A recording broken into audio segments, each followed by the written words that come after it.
ሜይ 16 የዕለቱ መልእክት ርዕስ በትህትና መጸለይ። ሁለት ሰዎች ሊጸልዩ ወደ መቅደስ ወጡ። አንዱ ፈሪሳዊ፣ ሁለተኛው ቀራጭ።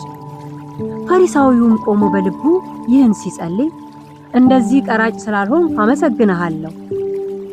ቀራጩ ግን በሩቅ ቆሞ እኔን ኃጢአተኛውን ማረኝ እያለ ደረቱን ይደቃ ነበር። የሉቃስ ወንጌል ምዕራፍ 18 ከቁጥር 10 እስከ 14። ሳል ይዞ ስርቆት፣ ቂም ይዞ ጸሎት ለቅስፈት የሚባል አባባል በሀገራችን ይነገራል። በአጭሩ ለጸሎት የማይመጥን ቁመና ይዞ መጸለይ ማትረፍ ሳይሆን መድከም እንደሆነ አመልካች ነው። በዛሬው የጽሞና መልእክታችን በትዕቢትና በትህትና የተጸለዩ ጸሎቶች ምን አይነት ምላሽ እንዳገኙ እንመለከታለን።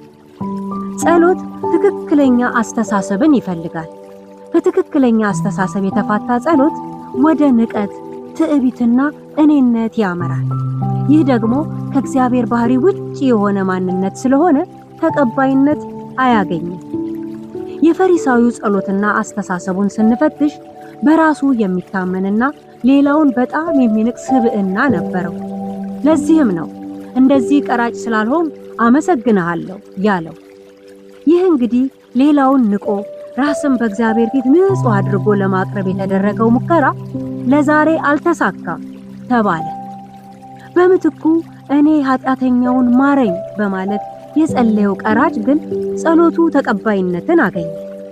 ጸሎት ከትሁት ልብ ጋር መገናኘትና ሌላውን ከመናቅ መቆጠብ እንዳለበት ትምህርት ይሰጠናል።